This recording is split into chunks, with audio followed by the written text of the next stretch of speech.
В республиканском ландшафтном заказнике Озеры под Гродно после обновления открыли узкоколейный железнодорожный туристический маршрут. Великолепная и очень интересная экскурсия. Но обо всем по порядку. Как на нее записаться, я оставлю в описании к этому видео, а также добавлю информацию в первом закрепленном комментарии. После того, как вы запишетесь, на ваш номер телефона вам отправят координаты места встречи. Найти очень легко. Если будете ехать со стороны Гродно, то как только въедете в Озеры, по левой стороне увидите указатель съезда на турбазу «Химик». Сверните и, проехав буквально 2-3 километра, вы прибудете в пункт назначения.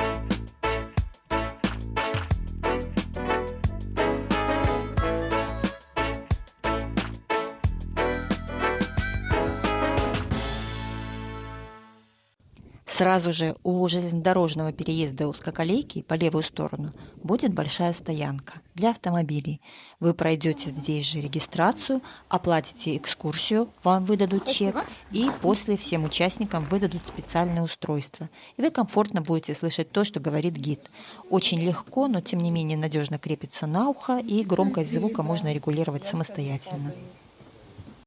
В 1951 году для обеспечения Гродненского района торфом в 16 километрах от озер был построен торфобрикетный завод. И для доставки торфа на завод была построена одна из самых длинных узкоколейных железных дорог Беларуси с колеей 750 мм. Ее протяженность составляла около 30 километров, но в 2021 году в связи с выработкой запасов торфа часть узкоколейки была разобрана, и 10 километров пути было передано заказнику Озеры, на которой организован экологический маршрут «Заповедный путь» с длиной 10 километров. После того, как вы выберете себе места, экскурсовод проведет небольшой инструктаж по технике безопасности. И мы все вместе начнем эту необычную, даже не знаю, как назвать это экскурсия, нет, это скорее незабываемое приключение. Транспортная дрезина, на которой мы будем ехать, использовалась для доставки ремонтных бригад к месту поломки рельс. Сегодня она переделана для удобства туристов, но это оборудование 1978 года и до сих пор исправно работает. Ну, а если в данный момент нет, ну, тогда я вам всем желаю хороших впечатлений, замечательного настроения. Спасибо. Спасибо.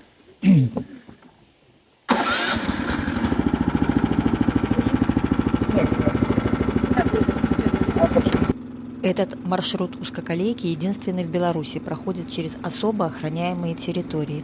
Его длина, как я уже сказала, 10 километров, и на поездку в обе стороны уходит 2,5, а то и 3 часа. Узкоколейная дорога пролегает через лесные болота, дубравы, луга, где обитают редкие виды животных и птиц, и ведет на Святое болото. Дрезина может развивать скорость до 20 км в час, но туристов возят со скоростью от 5 до 8. На всей протяженности маршрута экскурсовод рассказывает интересные факты и забавные истории про природу, флору, фауну. Слышно великолепно. Можно делать громче, тише, регулировать звук, как вам больше комфортно. В общем, ни на одну минуту вас не оставляют без внимания. Дорога проходит прямо-таки по лесным джунглям. У меня в детстве была бабушка в деревне Беловежской пуще, куда меня с братом отвозили каждое лето. Так что меня такими лесами не удивить. Но все вспомнилось очень живо. Эти огромные деревья, леса, как хвойные, так и березовые дубравы. И воздух великолепный. В общем, прямо-таки отравление кислородом с непривычки получить можно. Уникальные экосистемы, живописные озера и знакомство с обитателями Красной книги Беларуси. Все это, да еще и с ветерком. Было очень необычно. Это какое-то новое предложение в сфере белорусского туризма. И почему бы и нет? На самом деле попасть в такой заказник, заповедник можно, для этого есть экотропы. Но по большей части экскурсии проходят совсем рядом со входом. А здесь настоящее погружение. Мы проехали на дрезине через весь заказник. Все ехали с улыбками, много снимали на телефоны, и места здесь действительно красивые и потрясающие. Остались только положительные эмоции. Сейчас подъезжаем к первой остановке на смотровой площадке моста на озере Белое. Железнодорожный 9-пролетный мост, по которому проходит маршрут почти в самом его начале, является единственным в Беларуси, перекинутым через озеро, и вторым в стране по протяженности. Мост был построен в 1966 году, его длина 122 метра и высота над уровнем воды 5 метров. В 2008 году был проведен капитальный ремонт моста, так что все абсолютно безопасно и очень интересно. Но вы это и сами видите. Вот скажите, где можно увидеть такую красоту? Озеро Белое самое большое в заказнике. Его площадь водозабора 267 километров квадратных. И всего в заказнике 16 озер. Представляю, как это выглядит с высоты, если смотреть на это великолепие сверху.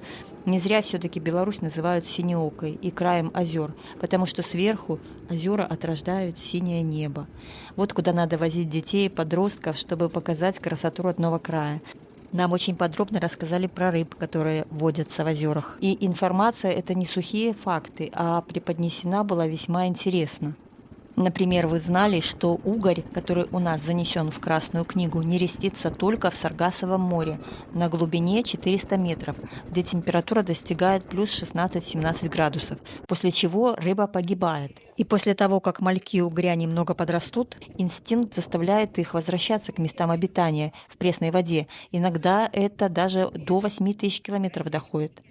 Или, например, что утка-кряква может развивать скорость до 90 км в час. И таких интересных фактов десятки. Самые, пожалуй, взыскательные слушатели и зрители – это дети.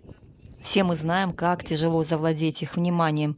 И тут уж, если не интересно, никак не заставить их слушать. Но это не тот случай. Детям было очень интересно, хотя экскурсия подобрана для взрослых. Но я узнала столько фактов, что даже не знаю, как это все уместить в одном видеоролике.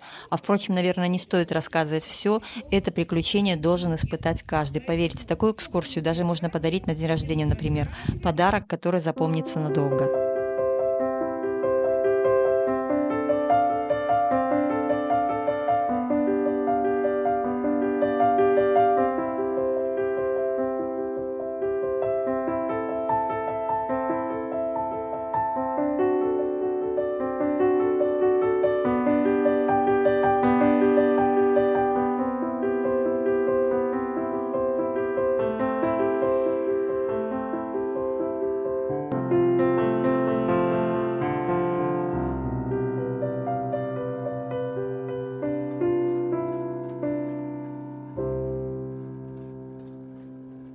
А пока мы едем дальше, расскажу, что следующая остановка, которая нас ожидает у автомобильной дороги.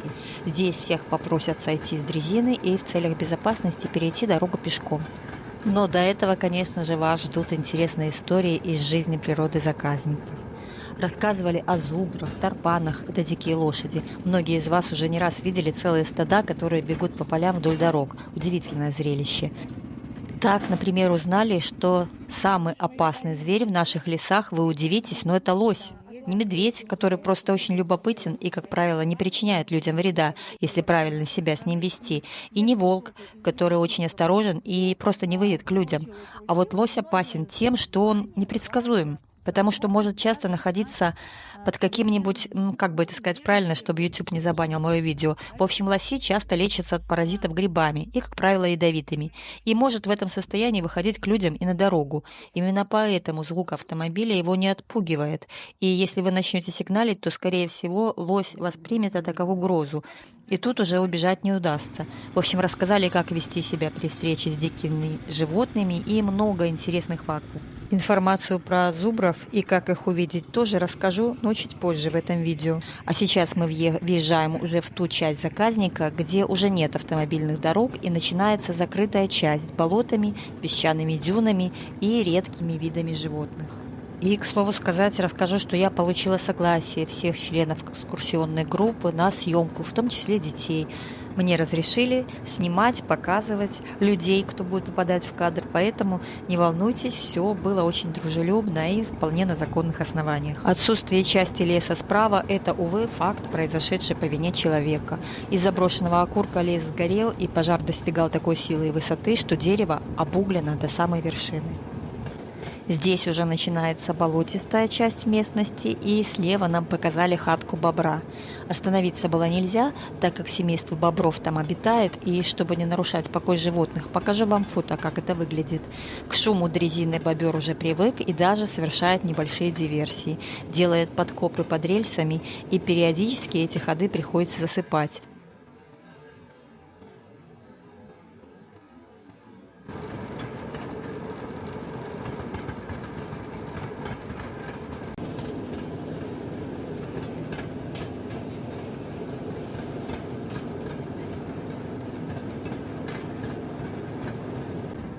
А сейчас следующая остановка уже непосредственно у самих болот.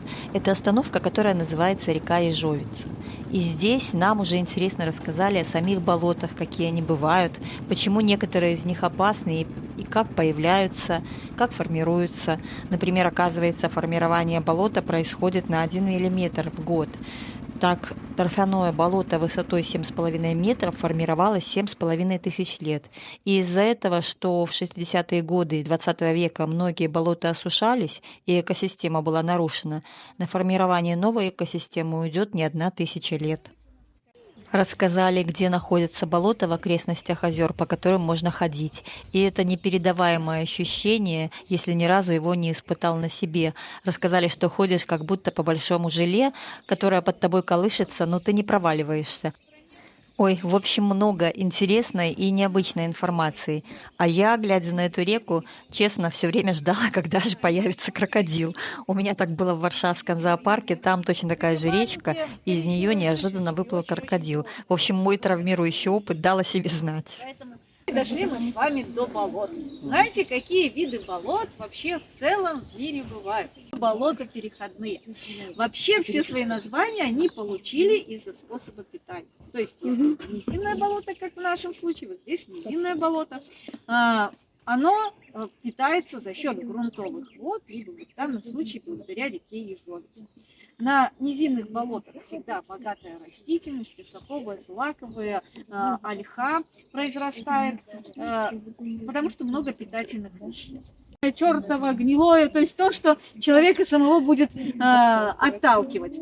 Если касаемо переходных болот, то они питаются как за счет грунтовых вод, так и за счет атмосферных осадков. А вот наши верховые болота, которые и осушаются для добычи торфа, это болота, которые питаются только сугубо за счет атмосферных осадков, только за счет нашего снега и дождя. Ну а так как атмосферные осадки это грубо дистиллированная вода, питательных веществ очень мало, поэтому растительность на болотах верховых вот, очень-очень бедна. Как я говорю, лакмусовая бумажка понять, что это верховое болото, это наличие мха сфагнума. Если болото поросшее мхом, значит это болото верховое. Следующая остановка, она была последняя и называлась Ольса. Это уже болотные леса и болота с кувшинками и очень богатой растительностью. Очень интересно рассказали, например, об отличии лягушек от жаб. Я, например, многого не знала. Это, конечно, не показатели, но то, что кто-то скажет, что эта информация известна всем. Но может так, а для меня это было открытием. Например, лягушки и жабы – это не одно и то же. Лягушки прыгают, а жабы не умеют прыгать, они только бегают. И если кот иногда, когда играет с лягушкой, случайно ее съест или укусит, то летальный исход гарантирован из-за наличия у последней ядовитых желез. Или что есть вид лягушки, обитающий в Беларуси, который лазит исключительно по деревьям. Рассказали про виды змей, которые водятся в болотистой местности, и интересные особенности их поведения. Например, гадюки очень любопытны по своей природе. Так, например, ужи, если увидят человека, то никак не отреагируют и будут ползти дальше по своим делам, то гадюка остановится понаблюдать. Этим, в общем-то, она и опасна. Правда, кусая не всегда выпускает яд, и у каждого человека укус гадюки может проявляться индивидуально. А ужи, например, плавают исключительно для развлечения. Вот были люди, у кого гадюка кусала, и они делились, каждый делился своими впечатлениями. На самом деле, при укусе не всегда змея выпускает весь яд, то есть она его дозированно выпускает, поэтому у каждого укус проходит индивидуально. Это все зависит от иммунитета человека, это зависит от количества заболеваний. Для него вызовет агрессию, поэтому всегда встречаю лося на автомобиле, значит, дождитесь, пускай он перейдет эту дорогу, потому что неизвестно, чем это может закончиться. Но встречая в лесу, помню, вообще все дикие животные, абсолютно без исключения, они боятся очень звонких звуков, громких звуков, поэтому встречаем лося, не знаю, берем ветку потолще, спрятались за ствол дерева, со всей силы ударили, но спрятались всегда за дерево, потому что неизвестно, куда он попрет. На вас или от вас, понимаете? Тут тоже такой вот, это, наверное, один из самых непредсказуемых. Ну, по поводу Дальше поездка пошла в обратном направлении, но, тем не менее, экскурсовод продолжал рассказывать и делиться интересными историями и фактами. По дороге мы проезжали через лес, где росли ландыши, и весной, в период цветения, поездка на дрезине по этому маршруту дарит незабываемое эстетическое удовольствие и великолепные ароматы ландышевых полей. Оказывается, духи с запахом ландыша – это синтетический аромат, натуральный почти невозможно сохранить. Или, например, почему черемша занесена в Красную книгу, и ее еще называют медвежий лук, а некоторые виды растений начинают цвести только через несколько лет. Или что на территории заказника расположены уникальные песчаные дюны без единого камушка. И все это на фоне великолепной природы и огромных деревьев. Поездки на дрезине проходят 2 раза в день, в 11:00 и в 14. Минимальное количество человек, чтобы экскурсия состоялась, 8, а максимально возможное 20. Стоимость для взрослого сейчас 50 белорусских рублей, а для детей 25. Но дети только старше 8 лет. В целях техники безопасности, потому что все-таки поездка на дрезине, вот мы проходили, когда инструктаж, это немножко опасное такое явление, и маленькие дети не всегда могут гарантировать, что они будут себя вести соответственно и ничего не случится. И вам с такой любовью и так интересно расскажут про природу Беларуси, что все эти 3 часа пролетят минимум как 10 минут. Однозначно рекомендую. И дальше нам рассказали, как посмотреть, где обитает стадо зубров. Это как раз недалеко отсюда. Пару дней назад в Закатник приезжала съемочная группа белорусского телевидения, и вот им удалось, конечно, увидеть это стадо зубров. Вот мы решили тоже пойти и посмотреть. Тоже всей дружно, всей компанией. По дорожке за стоянкой вы проходите и идете вдоль до поля, где они пасутся. Дело в том, что зубры уже не боятся человека, и они уже к нему привыкли, в общем-то. И когда они слышат, когда едет трактор, то они даже бегут навстречу, потому что ждут, что их будут кормить. Очень интересно, очень красивая природа. Жалко, что, конечно, зубров мы не увидели, но не повезло, хотя, может быть, вам повезет гораздо больше. Попробовать стоит. И интересные факты о зубрах рассказали. Оказывается, у них в стаде матриархат. И все особи, которые вы видите, большие стада зубров вдоль дороги, когда проезжаете, это женские особи и иногда маленькие зубрята, которые еще не достигли половозрелого возраста. Когда зубры, если это самец, достигает определенного возраста, из стада его изгоняют. Поэтому стада исключительно женские. А вот 3-4 зубра – это уже самцы. Они гуляют и живут отдельно. Но только в какой-то брачный период приходят к стаду, делают свои дела и уходят. Вместе они не живут. Интересная информация.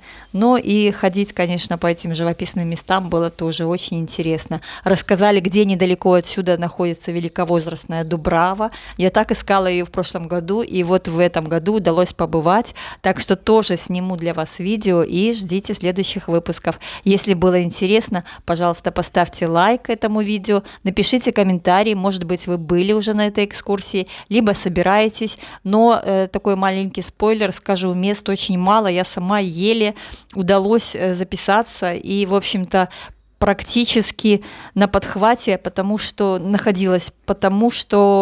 погода, если дождь, экскурсии могут отменить. В общем-то, и я, когда была записана на такой дождливый день, и мне позвонили и спросили, а сейчас будете, через час, если будете на месте, то давайте сегодня.